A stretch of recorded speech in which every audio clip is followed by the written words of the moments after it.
Hello दोस्तों, आपका बहुत बहुत स्वागत है हमारे YouTube चैनल पर। आज हम एक नया विषय लेकर आप सभी के बीच आए हैं, वो है मिट्टी। मिट्टी, जिसे आमतौर पर पृथ्वी भी कहा जाता है, कार्बनिक पदार्थ, खनिज, गैस, पानी और जीवों का मिश्रण है जो मिलकर पौधों और मिट्टी के जीवों के जीवन का समर्थन करते हैं। कुछ वैज्ञानिक परिभाषाएं मिट्टी को मिट्टी से अलग करती हैं, क्योंकि मिट्टी को विस्थापित मिट्टी तक सीमित रखा जाता है। मिट्टी मापने और सर्वेक्षण करने वाला उपकरण मिट्टी में खनिजों और कार्बनिक पदार्थों, मिट्टी का मैट्रिक्स का एक ठोस संग्रह होता है। साथ ही एक छिद्रपूर्ण चरण होता है जो गैसों, मिट्टी का वायुमंडल और पानी, मिट्टी का घोल को धारण करता है। तदनुसार मिट्टी ठोस, तरल और गैसों की एक तीन अवस्था प्रणाली है। मिट्टी कई कारकों का एक उत्पाद है: जलवायु का प्रभाव, राहत, ऊंचाई, अभिविन्यास और इलाके की ढलान। जीव और मिट्टी की मूल सामग्री, मूल खनिज समय के साथ परस्पर क्रिया करते हैं।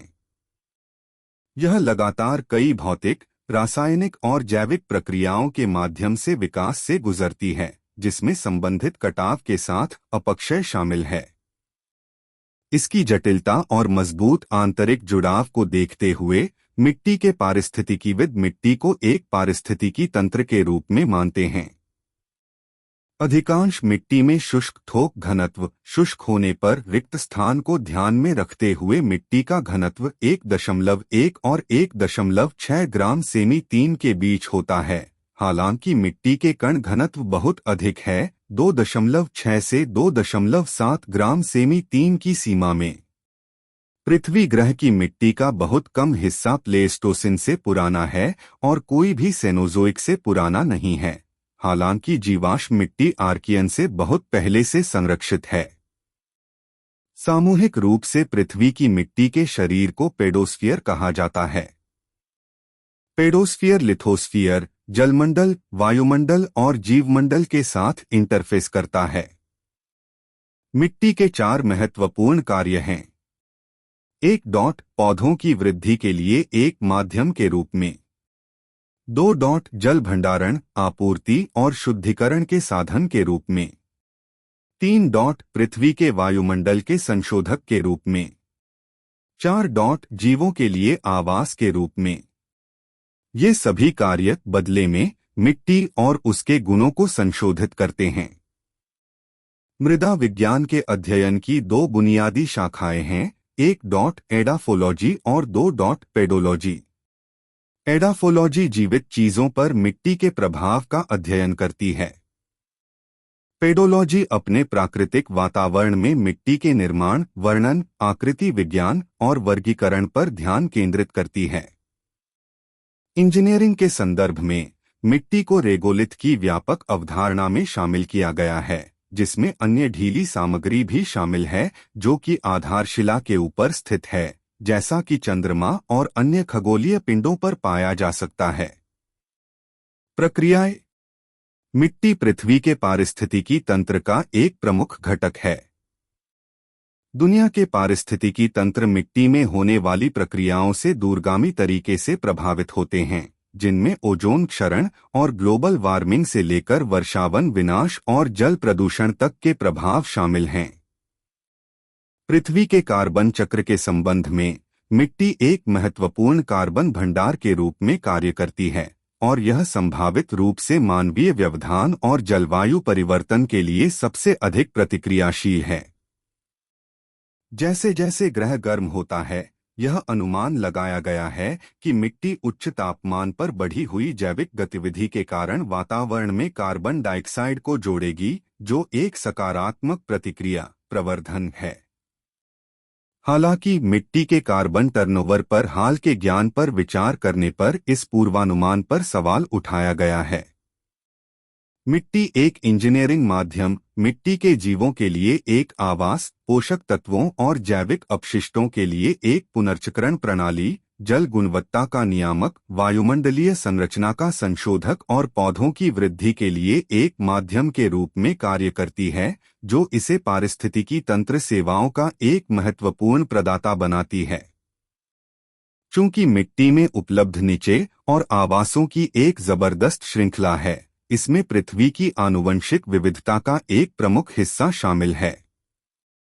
1 ग्राम मिट्टी में अरबों जीव हो सकते हैं, जो हजारों प्रजातियों से संबंधित हैं। ज्यादातर सूक्ष्मजीवी और बड़े पैमाने पर अभी भी अज्ञात हैं।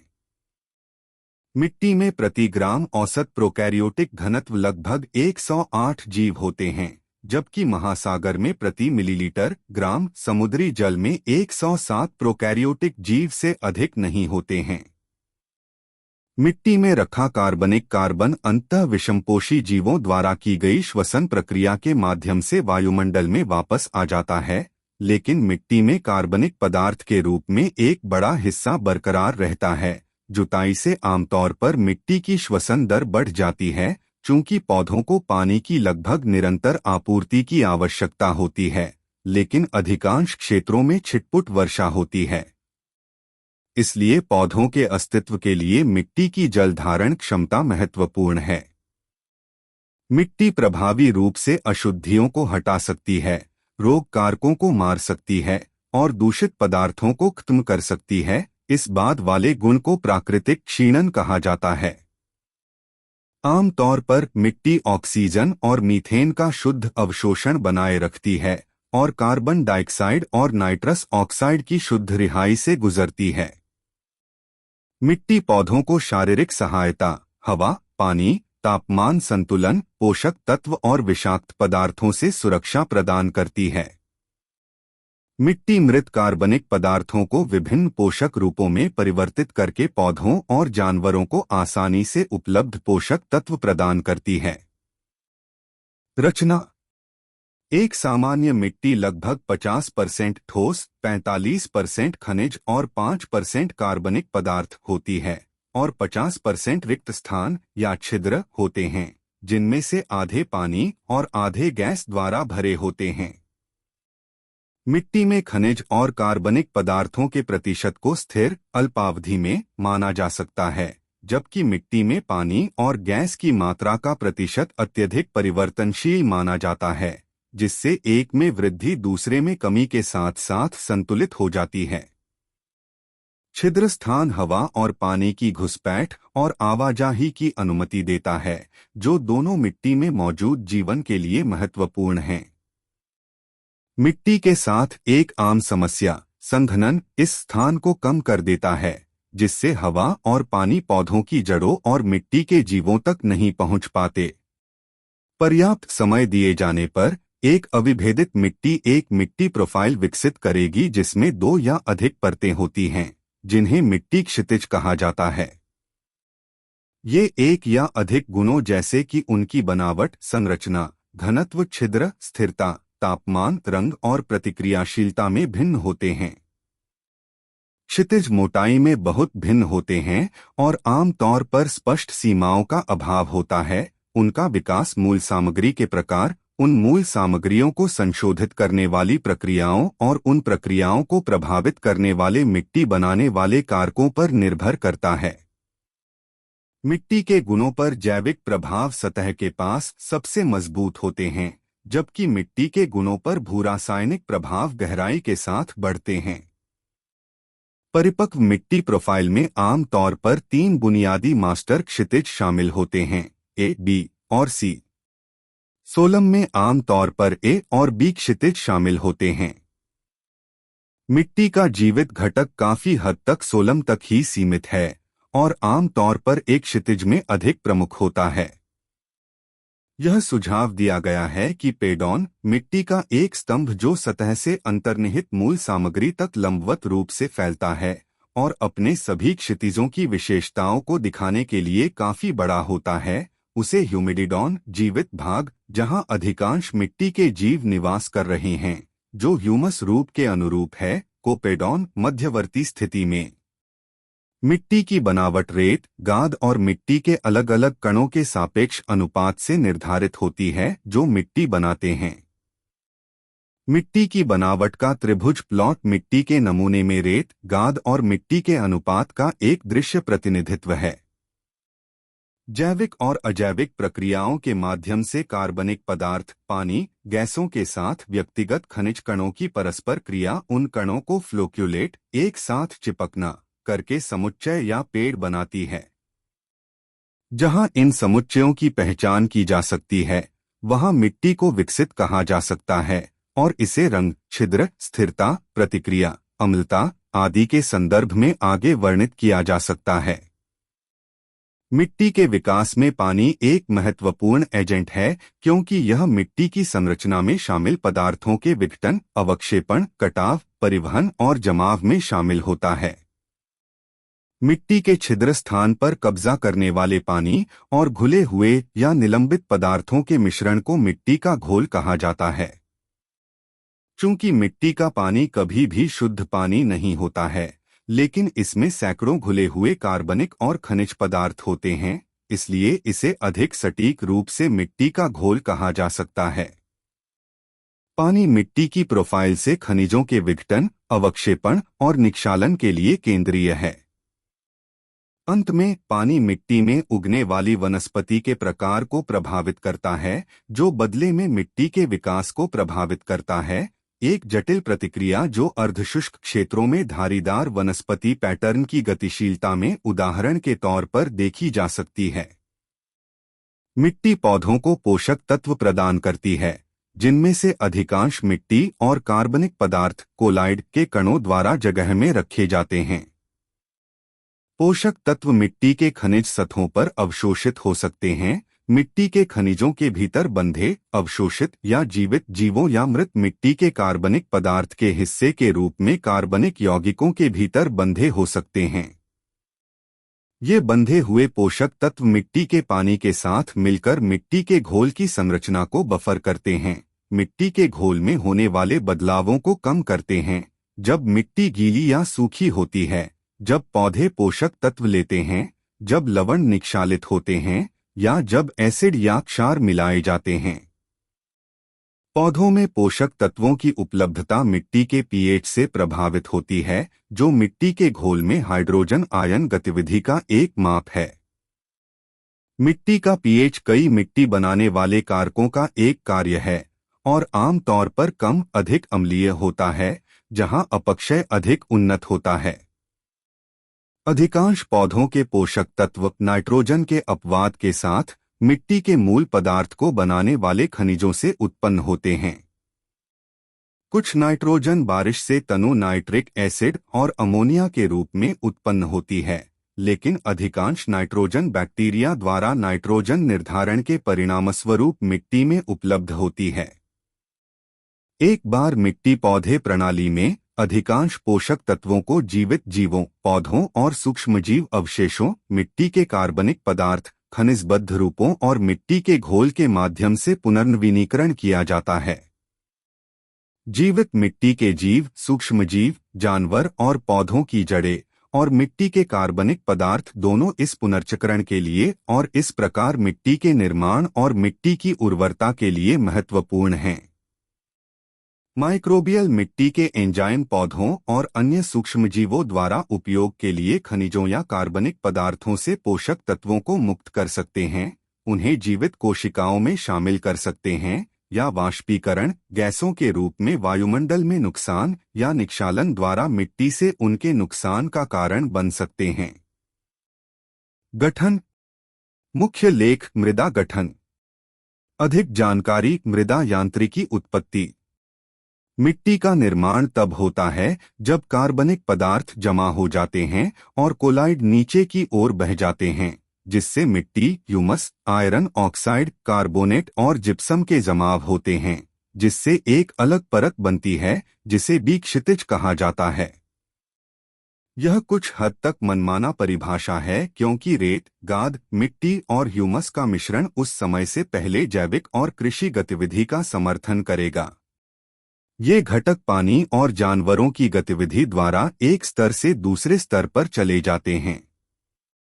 नतीजतन मिट्टी की रूपरेखा में परतें क्षितिज बनती हैं। मिट्टी के भीतर पदार्थों के परिवर्तन और आंदोलन से विशिष्ट मिट्टी क्षितिज का निर्माण होता है। हालांकि मिट्टी की अधिक हालिया परिभाषाएं बिना किसी कार्बनिक पदार्थ के मिट्टी को शामिल करती हैं, जैसे कि मंगल ग्रह पर बनने वाले रेगोलिथ और ग्रह पृथ्वी के रेगिस्तानों में समान स्थितियां। मिट्टी के विकास का एक उदाहरण लावा प्रवाह आधारशिला के अपक्षय से शुरू होगा, जो पूरी तरह से खनिज आधारित मूल सामग्री का उत्पादन करेगा, जिससे मिट्टी की बनावट बनती है। मिट्टी का विकास गर्म जलवायु में भारी और लगातार वर्षा के तहत हाल ही में प्रवाह की नंगी चट्टान से सबसे तेजी से आगे बढ़ेगा। ऐसी परिस्थितियों में पौधे पहले चरण में नाइट्रोजन फिक्सिंग लाइकेन और साइनोबैक्टीरिया, फिर एपिलिथिक उच्च पौधे बेसाल्टिक लावा पर बहुत जल्दी स्थापित हो जाते हैं, भले ही बहुत कम कार्बनिक पदार्थ होते हैं। गोल्डिच विघटन श्रृंखला के अनुसार बेसाल्टिक खनिज आमतौर पर अपेक्षाकृत जल्दी खराब हो जाते हैं। पौधों को छिद्रपूर्ण चट्टान द्वारा सहारा दिया जाता है, क्योंकि यह पोषक तत्वों से भरपूर पानी से भरा होता है, जो चट्टानों से घुले खनिजों को ले जाता है। दरारें और जेब चट्टानों की स्थानीय स्थलाकृति महीन सामग्री रखती हैं और पौधों की जड़ों को आश्रय देती हैं। विकासशील पौधों की जड़ें खनिज पक्षयकारी माइकोरिजल कवक से जुड़ी होती हैं, जो छिद्रपूर्ण लावा को तोड़ने में सहायता करती हैं, और इन तरीकों से समय के साथ कार्बनिक पदार्थ और महीन खनिज मिट्टी जमा होती है। मिट्टी के विकास के ऐसे प्रारंभिक चरणों का वर्णन ज्वालामुखियों, इंसेलबर्ग और ग्लेशियल मोरेन पर किया गया है। मिट्टी का निर्माण कैसे होता है? यह कम से कम 5 क्लासिक कारकों से प्रभावित होता है, जो मिट्टी के विकास में जुड़े होते हैं: मूल सामग्री, जलवायु, स्थलाकृति, राहत, जीव और समय।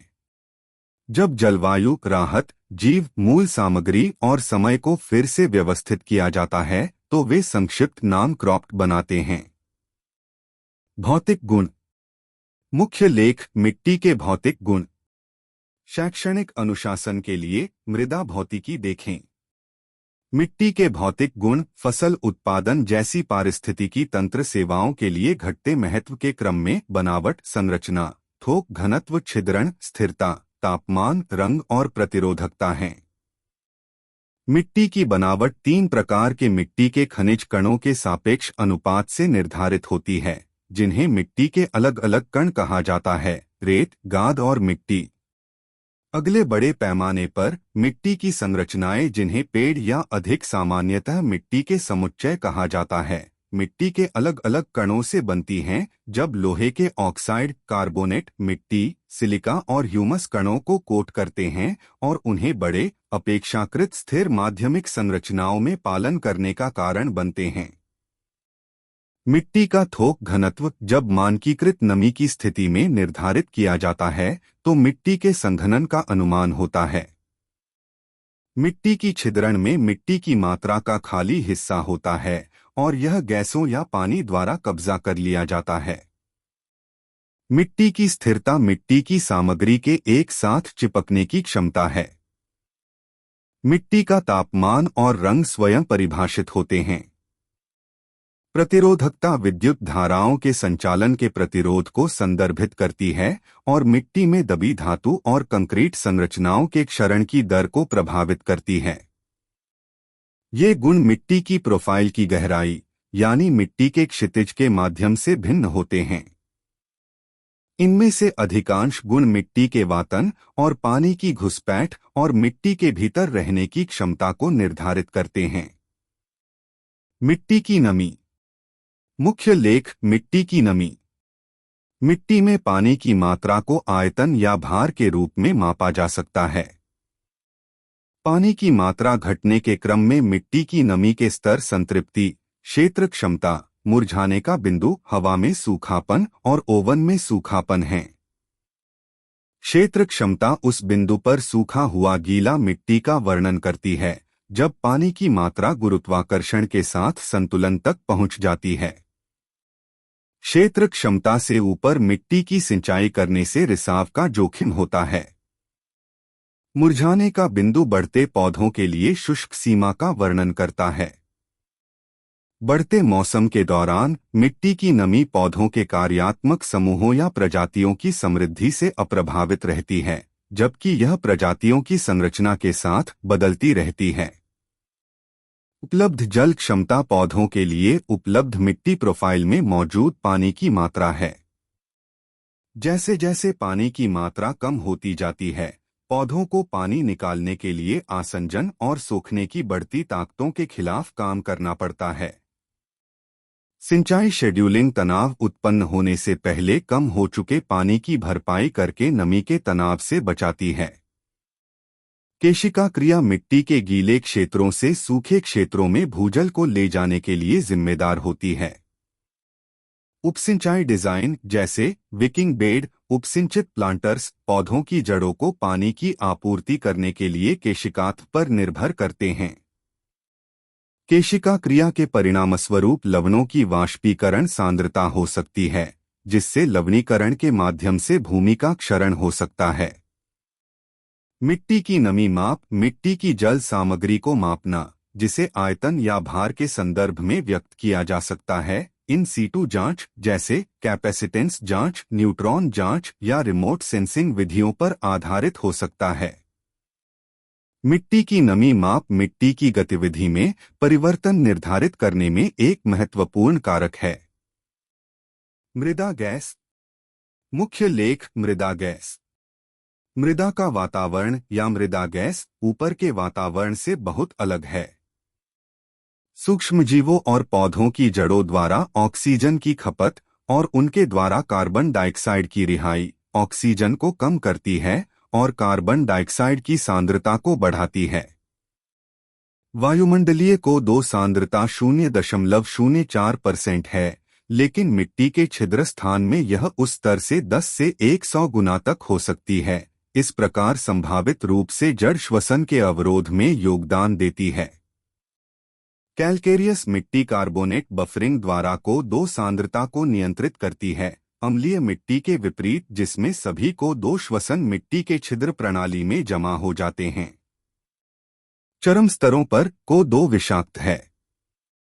यह जड़ और सूक्ष्मजीव श्वसन, जिसे मृदा श्वसन भी कहा जाता है, पर इसके निरोधात्मक प्रभावों के माध्यम से मिट्टी को दो सांद्रता के संभावित नकारात्मक प्रतिक्रिया नियंत्रण का सुझाव देता है। इसके अलावा मिट्टी के रिक्त स्थान जल वाष्प से संतृप्त होते हैं, कम से कम अधिकतम आर्द्रताग्राहिता के बिंदु तक, जिसके आगे मिट्टी के छिद्र स्थान में वाष्पदबाव की कमी होती है। पर्याप्त छिद्रता आवश्यक है, न केवल पानी के प्रवेश की अनुमति देने के लिए, बल्कि गैसों को अंदर और बाहर फैलने देने के लिए भी। गैसों की आवाजाही उच्च सांद्रता से कम सांद्रता की ओर विसरण द्वारा होती है। मिट्टी के संघनन के साथ विसरण गुणांक कम होता जाता है। ऊपर के वायुमंडल से ऑक्सीजन मिट्टी में फैलती है, जहां इसका उपभोग किया जाता है, और ऊपर के वायुमंडल में अधिक मात्रा में कार्बन डाइऑक्साइड का स्तर अन्य गैसों, ग्रीनहाउस गैसों सहित के साथ साथ पानी के साथ बाहर फैल जाता है। मिट्टी की बनावट और संरचना मिट्टी की छिद्रता और गैस प्रसार को दृढ़ता से प्रभावित करती है। यह मिट्टी का कुल छिद्र स्थान छिद्रण है, न कि छिद्र का आकार और छिद्रों के परस्पर संबंध की डिग्री या इसके विपरीत छिद्रों का बंद होना। साथ में पानी की मात्रा, वायु अशांति और तापमान, जो मिट्टी के अंदर और बाहर गैसों के प्रसार की दर निर्धारित करते हैं। मिट्टी की सपाट संरचना और मिट्टी का संघनन कम छिद्र गैस के प्रवाह में बाधा डालता है और ऑक्सीजन की कमी से अवायवीय बैक्टीरिया नाइट्रेट NO3 से N2O और NO गैसों में कम करने, ऑक्सीजन को हटाने के लिए प्रोत्साहित हो सकते हैं, जो फिर वायुमंडल में खो जाते हैं, जिससे मिट्टी में नाइट्रोजन की कमी हो जाती है, एक हानिकारक प्रक्रिया जिसे विनाइट्रीकरण कहा जाता है। वातित मिट्टी भी मीथेन CH4 का शुद्ध सिंक है। मिट्टी का वातावरण विभिन्न मिट्टी के जीवों जैसे जड़ों, बैक्टीरिया, कवक, जानवरों से कार्बन और नाइट्रोजन ऑक्साइड के अलावा अन्य वाष्पशील पदार्थों के उत्सर्जन का भी केंद्र है। इन वाष्पशील पदार्थों का उपयोग रासायनिक संकेतों के रूप में किया जाता है, जिससे मिट्टी का वातावरण अंतःक्रिया नेटवर्क का केंद्र बन जाता है, जो मिट्टी के पारिस्थितिकी तंत्र की स्थिरता, गतिशीलता और विकास में निर्णायक भूमिका निभाता है। बायोजेनिक मिट्टी के वाष्पशील कार्बनिक यौगिकों का आदान प्रदान ऊपर के वातावरण के साथ होता है, जिसमें वे ऊपर की वनस्पतियों की तुलना में केवल 1 से 2 क्रम के परिमाण कम होते हैं। मनुष्य मिट्टी के वातावरण का कुछ अंदाजा प्रसिद्ध बारिश के बाद की गंध के माध्यम से लगा सकते हैं। जब सूखे की अवधि के बाद बारिश का पानी पूरे मिट्टी के वातावरण को बहा देता है, या जब मिट्टी की खुदाई की जाती है, एक बड़ा गुण जो विशेष जैव रासायनिक यौगिकों जैसे पेट्रिकोर या जियोस्मिन को न्यूनतावादी तरीके से जिम्मेदार ठहराया जाता है। ठोस चरण मृदा मैट्रिक्स। मुख्य लेख मृदा मैट्रिक्स। मृदा कणों को उनकी रासायनिक संरचना, खनिज विज्ञान के साथ साथ उनके आकार के आधार पर वर्गीकृत किया जा सकता है।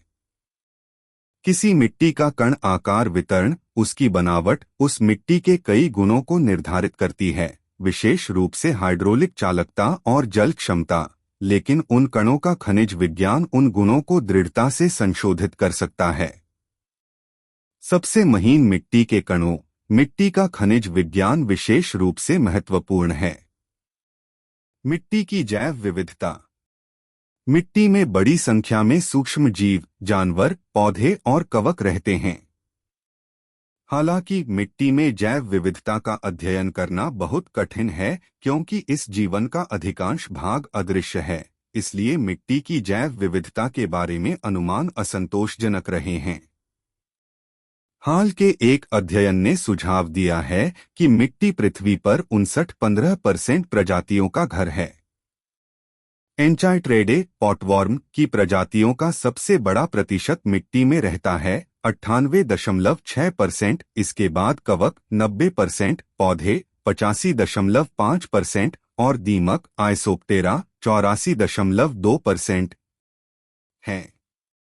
जानवरों के कई अन्य समूहों में मिट्टी में रहने वाली प्रजातियों का पर्याप्त अंश है, उदाहरण के लिए लगभग 30% कीड़े और 50% के करीब अर्चिन। जबकि अधिकांश कशेरुक जमीन के ऊपर रहते हैं, जलीय प्रजातियों की उपेक्षा करते हुए कई प्रजातियां जीवाश्म हैं, अर्थात वे मिट्टी में रहती हैं, जैसे कि अधिकांश अंधे सांप। रसायन विज्ञान। शैक्षणिक अध्ययन और ऋणायन विनिमय। अधिक जानकारी धनायन विनिमय क्षमता। कोलाइड और मिट्टी के पानी के बीच होने वाला धनायन विनिमय मिट्टी के पीएच को बफर मध्यम करता है, मिट्टी की संरचना को बदलता है और सभी प्रकार के धनायनों को अवशोषित करके रिसने वाले पानी को शुद्ध करता है, चाहे वे उपयोगी हों या हानिकारक। कोलाइड कणों पर ऋणात्मक या धनात्मक आवेश उन्हें क्रमशः धनायनों या ऋणायनों को अपनी सतहों पर रखने में सक्षम बनाते हैं। आवेश 4 स्रोतों से उत्पन्न होते हैं। मिट्टी के निर्माण के दौरान आइसोमोर्फस प्रतिस्थापन होता है, जब क्रिस्टल संरचना में कम वैलेंस वाले धनायन उच्च वैलेंस वाले धनायनों का स्थान लेते हैं। बाहरी परतों में प्रतिस्थापन सबसे भीतरी परतों की तुलना में अधिक प्रभावी होते हैं, क्योंकि विद्युत आवेश की ताकत दूरी के वर्ग के रूप में कम हो जाती है। इसका शुद्ध परिणाम ऑक्सीजन परमाणुओं में शुद्ध ऋणात्मक आवेश और धनायनों को आकर्षित करने की क्षमता है। मिट्टी के किनारे के ऑक्सीजन परमाणु आयनिक रूप से संतुलित नहीं होते हैं, क्योंकि टेट्राहेड्रल और ऑक्टाहेड्रल संरचनाएं अधूरी होती हैं। हाइड्रॉक्सिल सिलिका परतों के ऑक्सीजन की जगह ले सकते हैं, इस प्रक्रिया को हाइड्रॉक्सिलेशन कहा जाता है। जब मिट्टी के हाइड्रॉक्सिल के हाइड्रोजन को घोल में आयनित किया जाता है, तो वे ऑक्सीजन को ऋणात्मक आवेश आयनिक मिट्टी के साथ छोड़ देते हैं। ह्यूमस हाइड्रॉक्सिल समूहों के हाइड्रोजन को भी घोल में आयनित किया जा सकता है, जिससे मिट्टी की तरह ही ऋणात्मक आवेश वाला ऑक्सीजन निकल जाता है। अनुशासन के लिए मृदा रसायन विज्ञान देखें। मिट्टी का रसायन उपलब्ध पौधों के पोषक तत्वों की आपूर्ति करने की इसकी क्षमता निर्धारित करता है और इसके भौतिक गुणों और इसकी जीवित आबादी के स्वास्थ्य को प्रभावित करता है।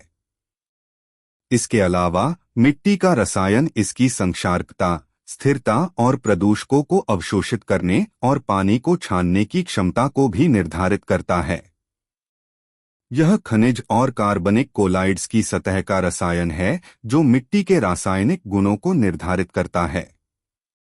कोलाइड एक छोटा अघुलनशील कण होता है जिसका आकार 1 नैनोमीटर से 1 माइक्रोमीटर तक होता है। इस प्रकार यह इतना छोटा होता है कि यह ब्राउनियन गति द्वारा तरल माध्यम में बिना बसे रह सकता है। अधिकांश मिट्टी में ह्यूमस नामक कार्बनिक कोलाइडल कण और साथ ही मिट्टी के अकार्बनिक कोलाइडल कण होते हैं। कोलाइड्स का बहुत उच्च विशिष्ट सतह क्षेत्र और उनके शुद्ध विद्युत आवेश मिट्टी को आयनों को धारण करने और छोड़ने की क्षमता देते हैं। कोलाइड्स पर नकारात्मक रूप से आवेशित साइटें धनायनों को आकर्षित करती हैं और छोड़ती हैं, जिसे धनायन विनिमय कहा जाता है।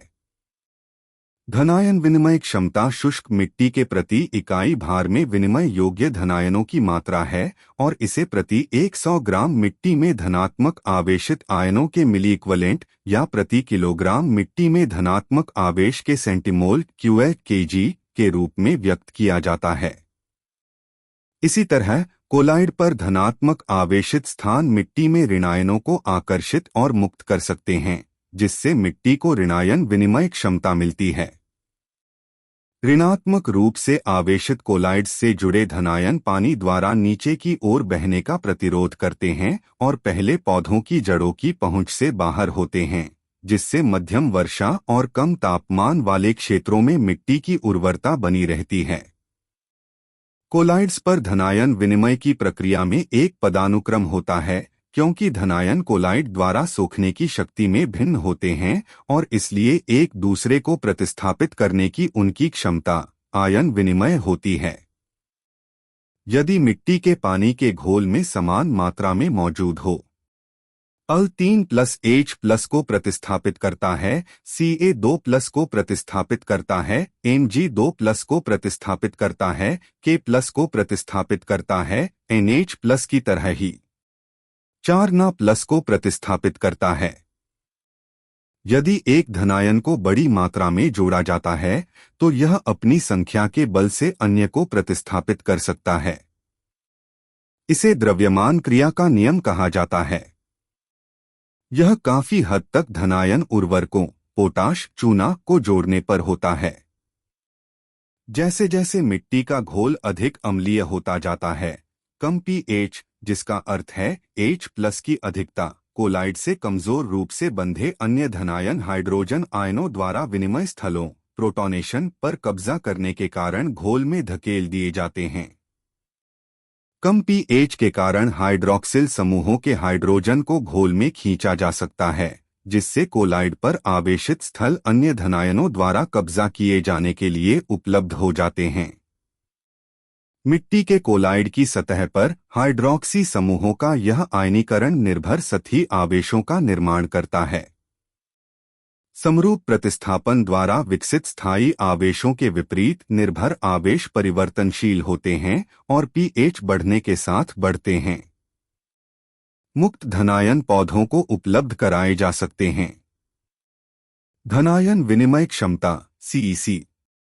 धनायन विनिमय क्षमता मिट्टी के पानी के घोल से धनायनों को हटाने और बाद में पौधों की जड़ों द्वारा घोल में हाइड्रोजन आयन छोड़ने पर उनका आदान प्रदान करने के लिए अलग रखने की क्षमता है।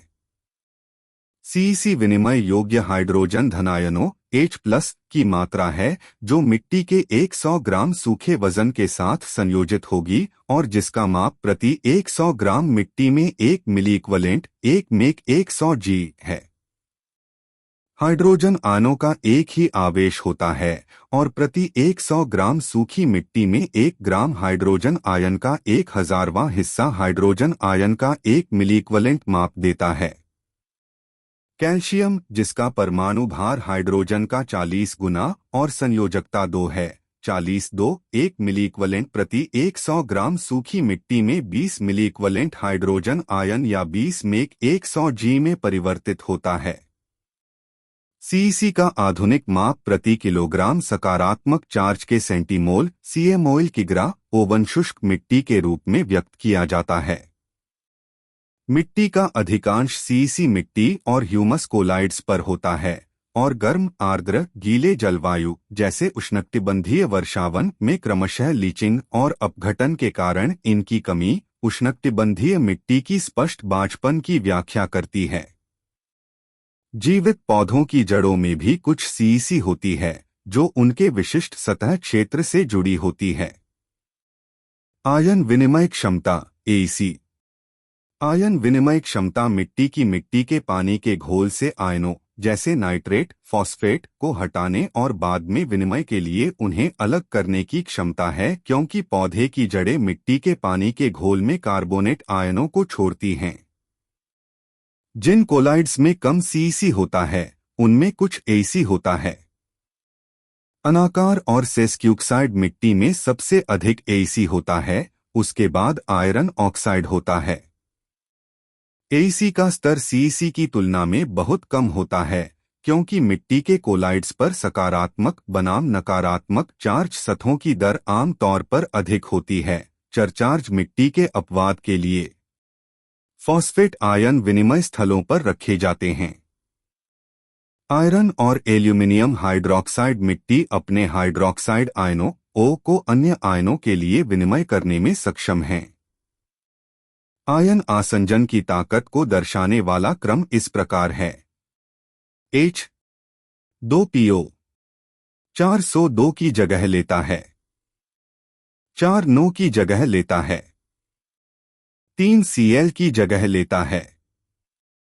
विनिमय आयनों की मात्रा प्रति 100 ग्राम सूखी मिट्टी में 10वें से लेकर कुछ मिलीइक्वलेंट तक होती है।